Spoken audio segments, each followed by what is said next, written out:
We're in AD 29, Event 23, Part 2. There'll be multiple parts to this, as there have been in some of the most recent ones.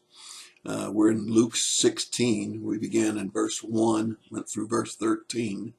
Now we're in verse 14 through 18, very short section. Remember, all of this is coming out of a meeting that Jesus had with the scribes and the Pharisees, but a lot of the disciples and other people were around. And the Pharisees had started picking problems with Jesus and associating with sinners and tax gatherers. And Jesus has been teaching not only his disciples, but also he's been teaching the Pharisees. You remember in the last session we talked about the unjust steward, the one that was clever or shrewd and tried to take advantage of his master. And then we took a look at the fact that you can't serve two masters. So we were dealing with money. And if you're faithful in little, then God may entrust you with more. You'll probably be faithful with much. And this was hitting the Pharisees right between the eyes. They were lovers of money. They loved notoriety. They loved the honor. And they coveted other people's things. They embellished the law.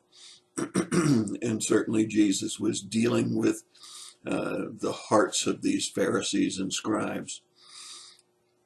So when he was talking about these loving of money and can't serve two masters, they were scoffing. They were actually laughing at Jesus and felt that he was only saying that because he didn't have anything.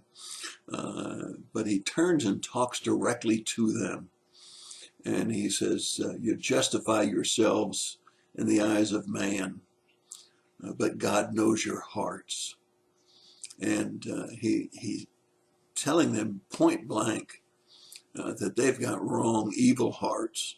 And even though they can fool the people around them, they're not fooling God.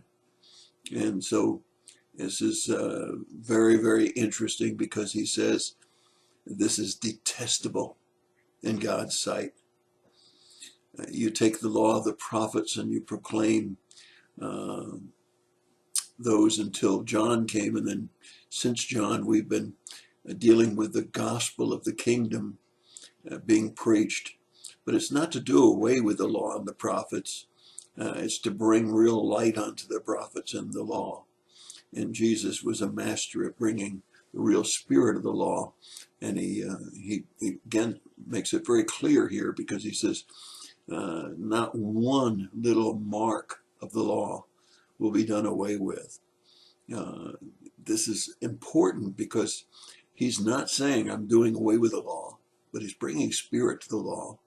And he recognizes these Pharisees for phonies and for fakes, and that they love money and that they love the honor, but their hearts are a long way away from God. Now, when he deals with them, right in the midst of this, he suddenly hits this subject of divorce. And he says, everyone who divorces his wife and marries another commits adultery.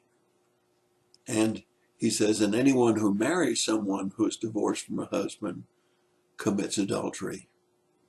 Now, this was directly in the face of the school of Hillel, which had all kinds of frivolous reasons why you could divorce your wife. She burned the biscuits. She didn't make the bed properly. They had these ridiculous reasons to justify divorcing their wives. And he was giving an example of how they had embellished the laws, but they actually were violating the laws left and right. And you don't want to take Luke 16:18 and let it stand on its own for the whole subject of divorce.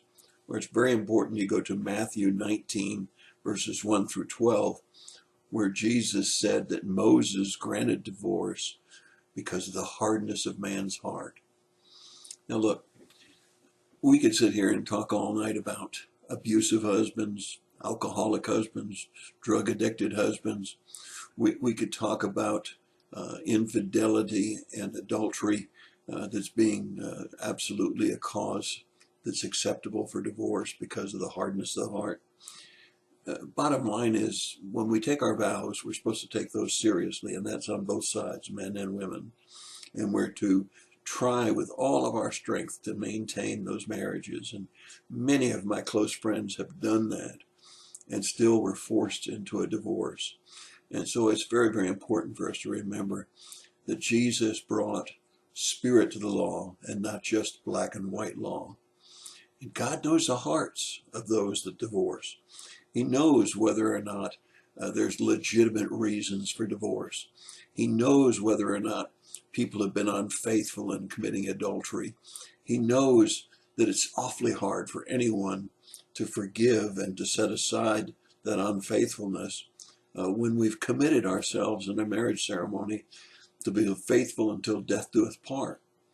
So please don't take this one passage of scripture, this one verse in Luke 16:18, and build a whole scenario for divorce. Be sure you study everything that has been said on divorce, but particularly look at Matthew 19, verses 1 through 12, where it talks about the spirit of it and the fact that Moses granted divorce because of the hardness of heart, because of infidelity, because of unfaithfulness in the union, and how difficult it is to mend that kind of a situation. So we need to be careful when we talk about divorce to be sure we take it in full context of the entire Bible.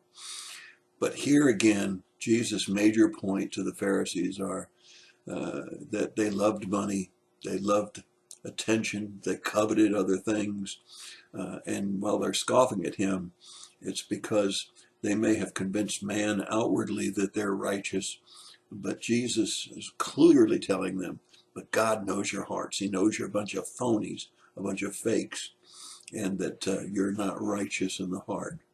And that's what's really important. God sees the heart, and I'm so glad he does.